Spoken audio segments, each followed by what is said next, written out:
प्रिय बंधुओं, भारतवर्ष हमारा एक बहुत ही सुंदर गुलदस्ते की तरह अत्यधिक प्यारा है और हम सबको अपनी जान से प्यारा है। पर कुछ ऐसा रहा इतिहास में भी, और 47 में हमारे इस देश का विभाजन, जो उसको अगर होलोकॉस्ट कोई कहे तो गलत नहीं होगा, क्योंकि जितने लोग मारे गए या डिस्प्लेस्ड हुए, खास करके पश्चिमी और पूर्वी पाकिस्तान से, ऐसा कोई और एग्जाम्पल हमें निकट भविष्य में दुनिया में नहीं मिलता सिवाय सेकेंड वर्ल्ड वॉर के, first and second world war के। ये समाप्त हो जाता तो अच्छा था, लेकिन हुआ नहीं। मुख्य एक तो वही शक्ति जिसने विभाजन करवाया, वह संतुष्ट नहीं हुई,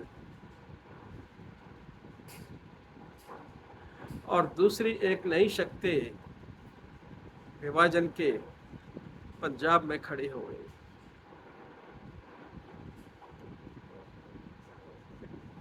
इन दोनों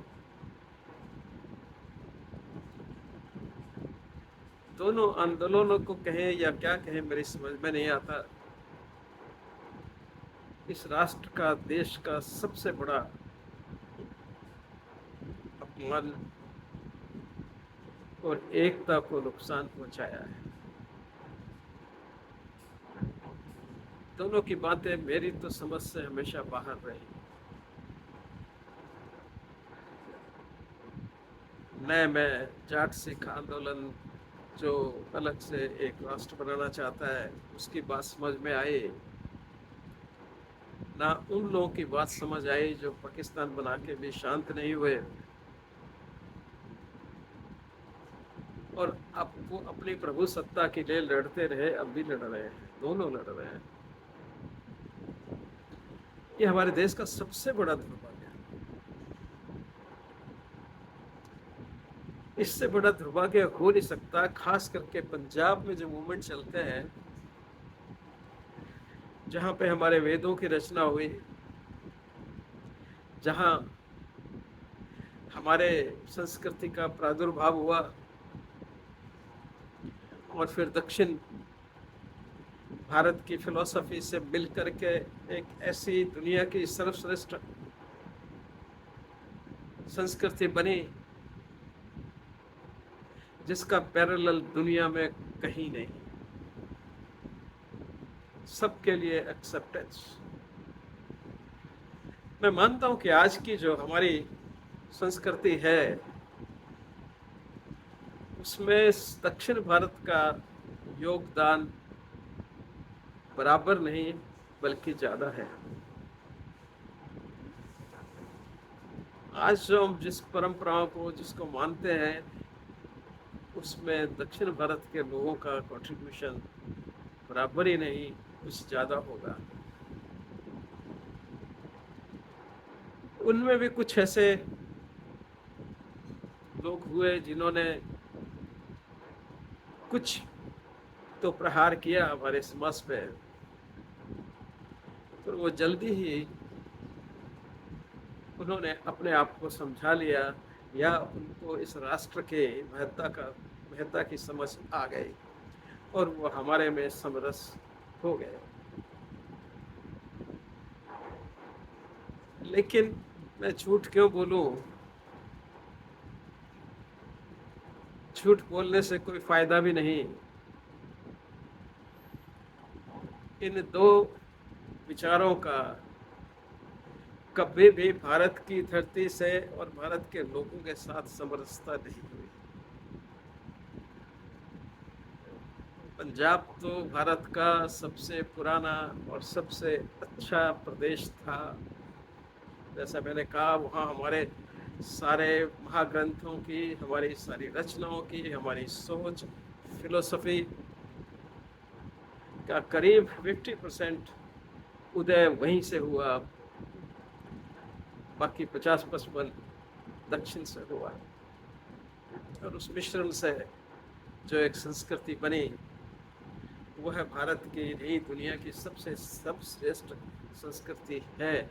उससे अच्छा तरीका मानव नहीं पा सकता जीवन यापन और अपनी फेथ और अपने विश्वास, और या बिना किसी विश्वास के भी रहने का कोई तरीका इससे अच्छा नहीं हो सकता। अहिंसा का भाव, समरसता का भाव, सर्वे सुखिना भवंती का भाव, ये कुछ ऐसी रचनाएं हुई हम सब ने मिलके की कि जिनका कोई पैरेलल नहीं है। लेकिन कुछ लोग वो अब भी उन्हीं राहों पे चल रहे हैं। ये एक बड़ा चिंता का विषय है।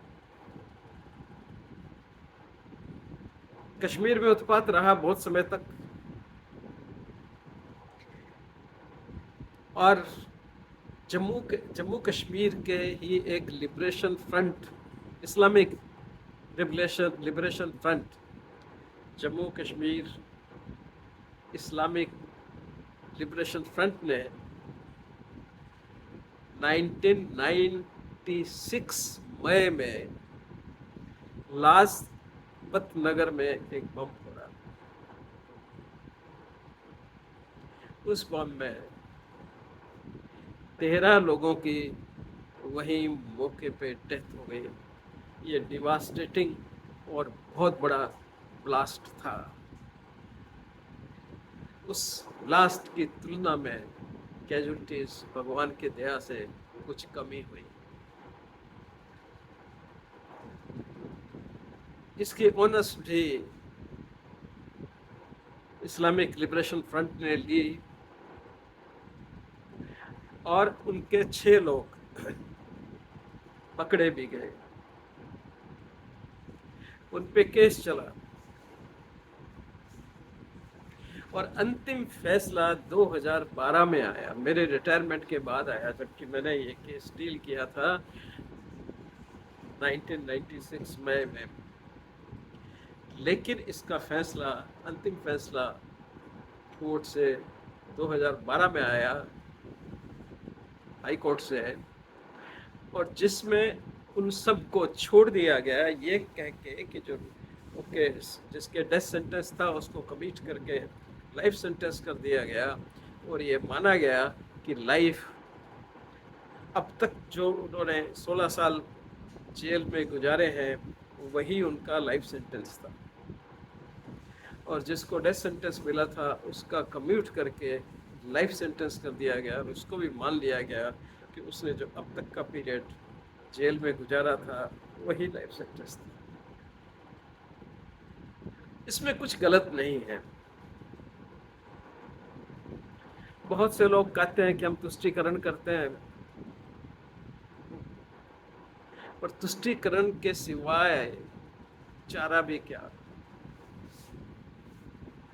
कोई उपाय भी नहीं। इस उम्मीद में कि कभी तो उनको हमारी बात समझ में आएगी, उम्मीद पे दुनिया जीती है। वो ईंट के पटारे पे दुनिया जीती है जिसमें होप छिपी है। उसी होप में हम हमेशा सुखांत देखना चाहते हैं, लेकिन कुछ लोगों के दिमाग में ये नहीं समझ में आता। उनके मस्तिष्क की परिकल्पना में इसके लिए कोई स्थान नहीं है। मैं उम्मीद करता हूं कि ये झगड़े फिर न हो, पर हम सिर्फ अच्छा सोच ही सकते हैं। पर जैसी व्यवस्था आती है, जिस तरह के लोगों के मन के विचार देखने को मिलते हैं, पॉलिटिकल लेवल पे भी, ए पॉलिटिकल लेवल पर भी, और सामाजिक एक्सप्रेशन भी, और सोशल मीडिया भी, वह सब ये बताता है, या निकट की घटनाएं, कि ये ताकतें समाप्त नहीं हुई है। क्यों ये विचार उनके दिमाग में है, ये एनालाइज करना बहुत मुश्किल है। ये स्वभाव क्यों बना है, ये नफरत का, अलगाव का उनके मन में, दिल में ये भावना कहाँ से आती है? इस धरती के लोगों के सब सुख दुख एक साथ भोगते हुए भी एक पृथकता की भावना उनके मन में क्यों आती है? वो क्यों ऐसा सोचते हैं कि बाकी के लोग जो मेजॉरिटी में है उनको हमें दबाकर रखना है, या उनसे अलग होकर रहना है, उनके साथ हम नहीं रह सकते, जब कि वो इसी से उत्पन्न हुए हैं, इसी धारा प्रवाह के वो अंग है, अभिन्न अंग है, वो अलग हो नहीं सकते। धर्म कहीं से भी आ सकता है। जापान में बुद्ध धर्म हिंदुस्तान से गया,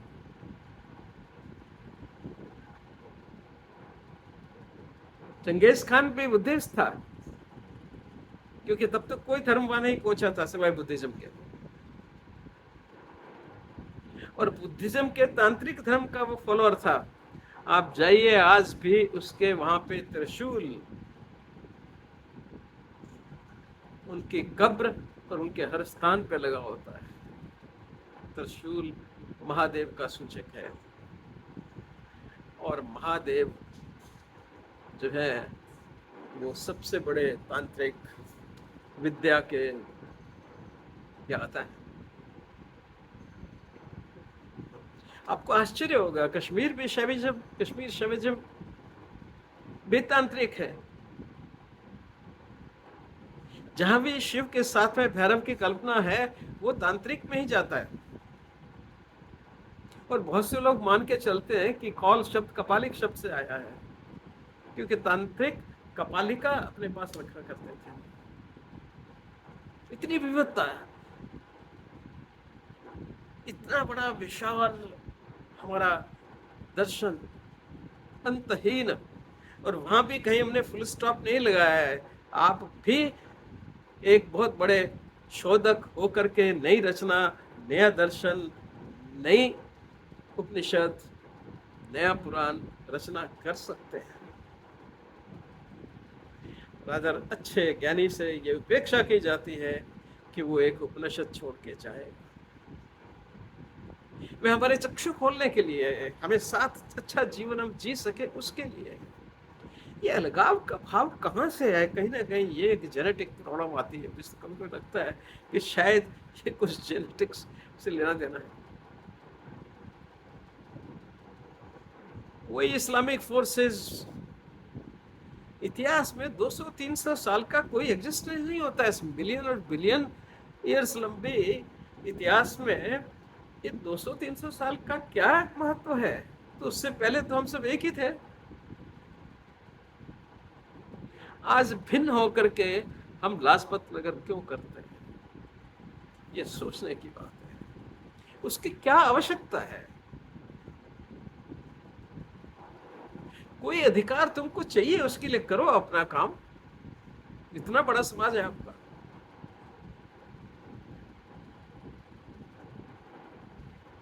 कंट्रीब्यूशन के नाम पे मुझे ये नजर आता है कि दोनों के दोनों फोर्सेस बद से बदतर होते जा रहे हैं। पंजाब जो एक समय सिरमौर था, आज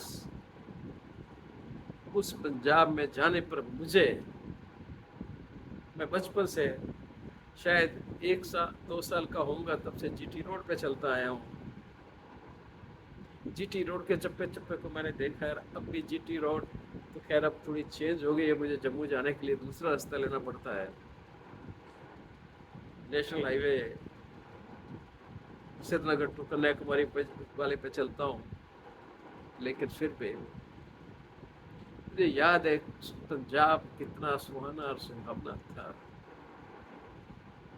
तो न जाने इसको क्या हुआ कि जाट सिख मूवमेंट चला वहां पे। उस मूवमेंट ने पूरे देश को छिन्न भिन्न किया। और दूसरा ये इस्लामिक मूवमेंट हमारे यहाँ चला, जिसने भी देश को छिन्न भिन्न किया। मैं ये अनुरोध करता हूँ, मुख्य धारा में आओ, आओ हम सब मिलकर जिए, हर खुशी को मिलजुल कर भोगें। ये पृथ्वी पे हमारा जीवन तो एक मृत्युलोक का जीवन है, जहाँ सिर्फ हम पैदा होते हैं मरने के लिए। हर दिन हर क्षण हम मरते हैं। हर दिन हर क्षण आपका जीवन कब हो रहा है? इस जीवन को जो सीमित है,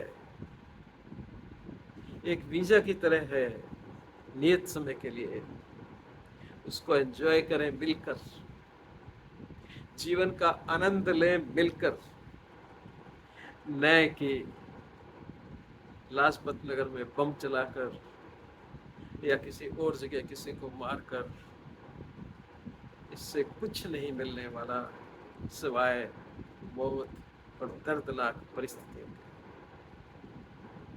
इसके साथ, इस रिक्वेस्ट के साथ, मैं उन सारी शक्तियों से जो विघटन की शक्तियां हैं, और भी कुछ शक्तियां हैं,